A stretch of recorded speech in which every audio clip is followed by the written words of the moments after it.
Hi guys, welcome back.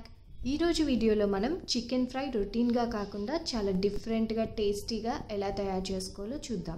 ముందుగా boiler chicken తీసుకుని నీట్గా క్లీన్ చేసుకున్న తర్వాత స్టవ్ మీద పెట్టుకుని ఒక పొంగు వచ్చే వరకు ఫ్లేమ్ హైలో పెట్టాలి. తర్వాత 5 నిమిషాలు ఉడికించి వాటర్ అంతా స్ట్రెయిన్ చేసుకుని చికెన్ని పక్కన పెట్టుకోవాలి. ఇప్పుడు చూపించే స్పూన్ తోటి మనం 8 స్పూన్స్ జీలకర్ర తీసుకున్నాము. ఇలాంటి వెల్లుల్లి రేకల కింద చేసుకుని 2 పక్కన పెట్టుకోవాలి. 2 టేబుల్ స్పూన్స్ కారం. జీలకర్ర ఏదైతే తీసుకున్నామో అది ఫ్రెష్గా ఉండాలి, టేస్టీగా ఉండాలి అంటే ఇప్పుడు ముందుగా జీలకర్రని తీసుకొని మనం గ్రైండ్ చేసుకోవాలి. ఫైన్ పౌడర్ కింద కాకుండా కొంచెం బరకగా ఉండేలాగా చేసుకోవాలి. ఒకసారి చూడండి ఇక్కడ. సో ఇలా ఉండాలి మనకి. తర్వాత వెల్లుల్లి రేకలను యాడ్ చేసుకుని మిక్స్ చేయాలి. ఇది కూడా మనం పేస్ట్ లాగా కాకుండా మనకి ఇలా వచ్చేలాగా చేసుకోవాలి. తర్వాత కారం యాడ్ చేసుకుని మిక్స్ చేయాలి.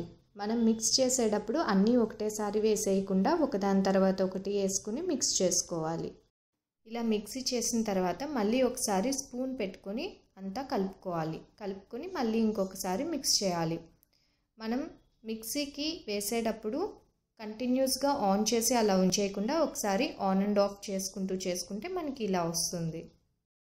స్టవ్ మీద ప్యాన్ పెట్టుకుని 2 పెద్ద గెరిట్లో ఆయిల్ యాడ్ చేసుకోవాలి. ఈ ఆయిల్ అన్నది కొంచెం బాయిల్ అయిన తర్వాత మనం ముందుగానే 2 మినిట్స్ ఉడకబెట్టుకున్నాం కదా చికెన్ని, అది ఇందులో వేసి 3 మినిట్స్ ఫ్రై చేసుకోవాలి.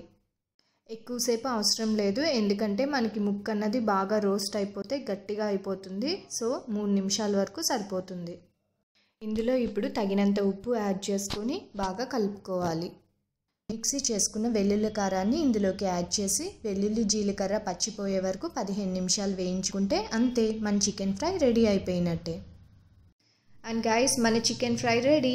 చూసారు కదా, చాలా యమ్మీగా ఉంటుంది. రైస్లోనే కాకుండా ఇది డ్రై ఐటెం కాబట్టి డైరెక్ట్గా కూడా తినేసేయచ్చు.